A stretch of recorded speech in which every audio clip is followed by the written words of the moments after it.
Hi there. My name is Ravi, and I'm the founder of Guru. I'm coming to you from our meditation studio, Dharma Den, on a snowy day in Brooklyn, New York, and I'm excited to have you with us on this journey of working with our minds. Meditation is really popular these days, and you might be wondering what's unique about our app. Just yesterday, I downloaded an app that had the tagline, "Meditation is a vacation for your mind." In my 9 years practice in the Zen tradition, this hasn't been my experience, and we're going to take a different approach with Guru. Rather than meditating to escape life, we're going to wrap our practice into every piece of our lives, from the deeply personal to relationships of all sorts, to work, politics, and society at large.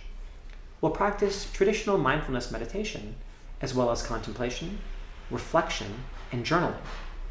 We'll share this journey with others and learn from each other in the process.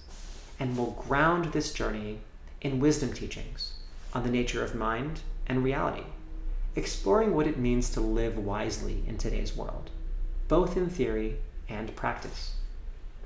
Far from a vacation for the mind or mere stress relief, this is the true potential of mindfulness in our everyday lives, to awaken our inner wisdom.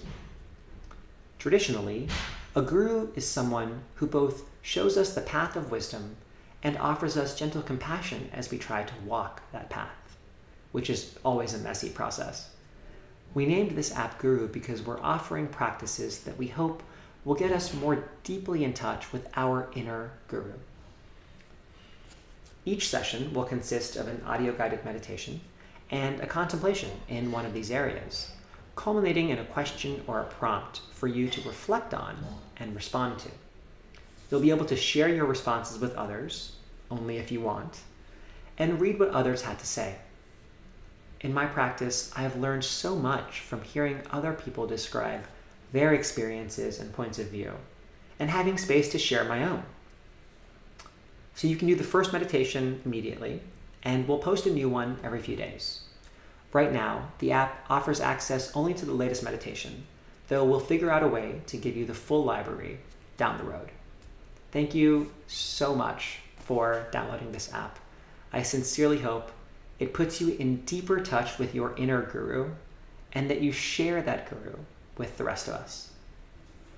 Finally, I want to close with a story that, to me, personifies just how important this stuff is. I loved football growing up, and though I wasn't terribly talented, I played in high school. As I began my sophomore year, I intensely wanted nothing more than to make the varsity team. Lo and behold, sophomore year started, and I made the team. I was ecstatic for about a week, until it dawned on me that I wasn't going to be playing very much. And so now I intensely wanted to play, to get on the field. I spent a year in this intense wanting. And finally, junior year came along and I was playing. Again, I was so happy for about a week, until I realized I wasn't going to make the starting lineup. Like clockwork, that intense wanting kicked right back in. Finally, my senior year came along. This was going to be it, right? This was going to be my year. But before the season started, I pulled my hamstring, and all of a sudden, I couldn't play at all. As I watched from the sidelines early in the season, I saw the things I had been missing.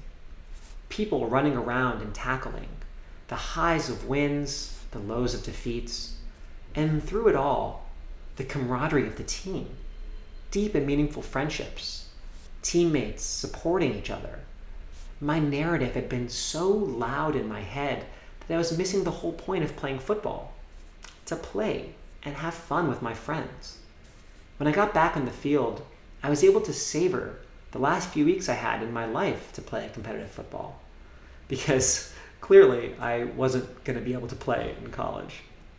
To me, the experience emphasized just how impermanent everything is, and that so much of our suffering comes from grasping onto the way we want things to be, rather than seeing them and being with them just as they are. It reminds me of the quote from the immortal Ferris Bueller. Life moves pretty fast. If you don't stop and look around once in a while, you could miss it. Practicing meditation as a means of awakening our wisdom allows us to perceive the narratives that are dominating our consciousness, and thus be more awake to life itself. Ultimately, this awakeness is all we really have, and we're going to cultivate it together. Thanks again for downloading this app.